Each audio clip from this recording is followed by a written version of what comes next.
Hi everyone, it's Liza with Gatehouse, and I want to share a framework to help you with your business school applications. It's called the 4Ps. This is not the 4Ps of marketing, and if you don't know what the 4Ps of marketing are, you will learn about that at business school. This is the 4Ps of admissions, and it is a framework that we have created here at Gatehouse. The first P is performance. When the schools get your application, they're trying to ascertain whether or not you will be able to handle the curriculum, handle the classroom, and if you are likely to hit the goals that you have set for yourself for your future.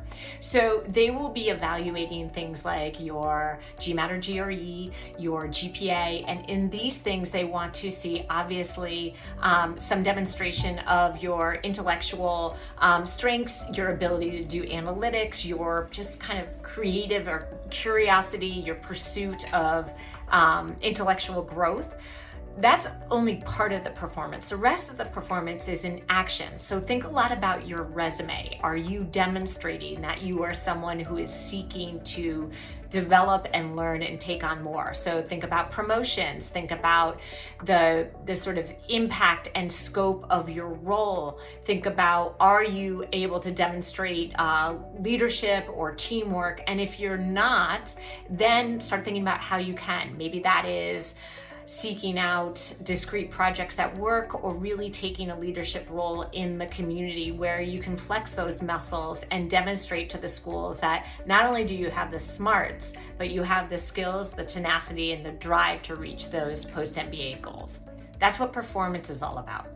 The second P, that's perspective. That's really, okay, what do you bring to the classroom? What unique experiences, what business acumen, business situations, failures, successes will you bring to the classroom? What knowledge will you bring to the classroom? And do you show that you are someone who is both willing to share that perspective and learn from other people's perspective? So for this, they're just going to be looking for evidence of the sort of rigor of the work experience that you've had, your ability to work with others, and some of this will come through in your letters of recommendation, and a sort of growth appetite, an appetite to learn and challenge yourself, because it's through those experiences that we broaden our perspective. So that's the second P.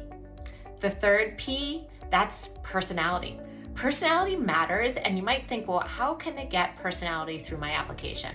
Well, remember, they have your interview, but they also really do. They can glean a lot from your application in terms of your personality.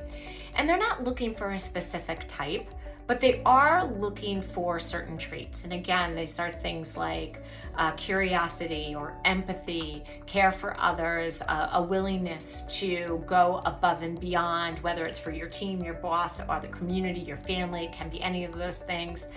But it doesn't necessarily mean, oh, you have to be an extrovert or not, or an introvert, anything like that. It's more of those sort of underlying traits that they're looking for, and what they want to avoid for. And what they're avoiding for are things like ego, overconfidence, exclusivity, sort of a feeling of things, tasks being beneath you.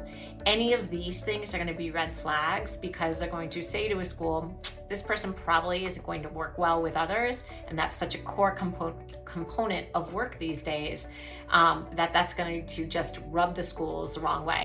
The fourth and final P is the thing that brings it all together. That's the packaging. And I'm not just talking about grammar or stylistic choices, but grammar and stylistic choices are very important.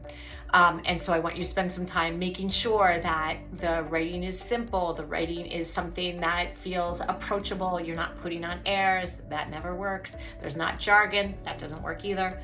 But packaging also means, okay, are you giving them a really robust picture of who you are? You're not a single brand. I never think about branding when it comes to business school applications. I discourage you from thinking about your personal brand as well. You are multifaceted, and one way to engage the schools is to show them these multifacets of you, so they understand the different sides of you. It's okay if you have different interests and you have different passions. That's even a great thing. You don't have to be sort of, one-dimensional. That just gets kind of boring, repetitive, and they don't want people that only have one thing to add to the program. That's the 4 Ps. I encourage you to keep it in mind when you work on your applications. Definitely reach out to us if you need any advice, we are always here to help and delighted to do so.